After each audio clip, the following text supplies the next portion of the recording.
രാവിലെ തന്നെ നല്ല മരുന്ന് ബീഫും അതിനെ ഇങ്ങനെ പൊതിഞ്ഞു വെച്ചേക്കുന്ന നല്ല മൊരിഞ്ഞ പൊറോട്ടയും. ഹേയ് ഗൈസ്, ആമറാണ്. ഞാനിപ്പോൾ ഉള്ളത് നമ്മുടെ സ്വന്തം കൊല്ലം ജില്ലയിലെ മങ്ങാട് ഗവൺമെന്റ് സ്കൂളിനടുത്തുള്ള സുധാകരൻ ചേട്ടന്റെ മരുന്ന് ബീഫ് കടയിലാണ്. 25-30 വർഷങ്ങൾക്ക് മുമ്പ് ഒരു വലിയ കിച്ചണോ അലങ്കാരങ്ങളോ ഒന്നുമില്ലാതെ ഒരു ചെറിയ ഷെഡിൽ തുടങ്ങിയ സംരംഭം ഇന്നും അതേപടി മുന്നേറുകയാണ്.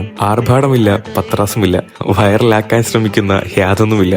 പക്ഷെ ഒന്നുണ്ട്, ക്വാളിറ്റി. അതുകൊണ്ട് തന്നെ സാധനം കിട്ടാൻ നല്ല പാടാണ്. ഇനി തിരക്ക് കാരണം കിട്ടുമോ ഇല്ലയോ എന്നുള്ള നല്ല പേടിയുമുണ്ട്. അങ്ങനെ 3 മണിക്കൂറിന് ശേഷം സാധനം കൈ കിട്ടി. പിന്നൊന്നും നോക്കിയില്ല, വിശപ്പുകൊണ്ട് നേരെ വിട്ടു. നമ്മുടെ നെല്ലിമുക്കിന്റെ ഉള്ളിലേക്ക് പോകുമ്പോഴുള്ള മമ്മൂട്ടി കടവാണിത്. 30-ലേറെ ഔഷധ ഗുണങ്ങൾ ചേർത്തുണ്ടാക്കുന്ന ഈ മരുന്ന് ബീഫിന് വരുന്നത് 200 രൂപയാണ്. ഈ പൊറോട്ട ബീഫിന്റെ കൂടെ കുതിർന്ന് കിടക്കുന്നോണ്ടാണോ എന്നറിയില്ല, നല്ല സോഫ്റ്റ് ഉണ്ടായിരുന്നു. പിന്നെ ഇവിടെ നിന്ന് കഴിക്കാൻ തന്നെ ഒരു രക്ഷയില്ലാത്ത വൈബാണ്. അങ്ങും ഇങ്ങൊക്കെ ആയിട്ട് ചെറിയ അങ്ങാടി മരുന്നിന്റെ ഫ്ലേവർ കിട്ടുന്നുണ്ട്, പക്ഷെ ഓവറല്ല. ഒരു കാര്യം പറയാൻ വിട്ടുപോയി, ഗൂഗിൾ പേയോ മറ്റു കാര്യങ്ങളോ ഒന്നും ഇല്ലാത്തത് കൊണ്ട് പണം കയ്യിൽ കരുതുക, അല്ലെങ്കിൽ പണി കിട്ടും. അപ്പം next up uploading. See you soon.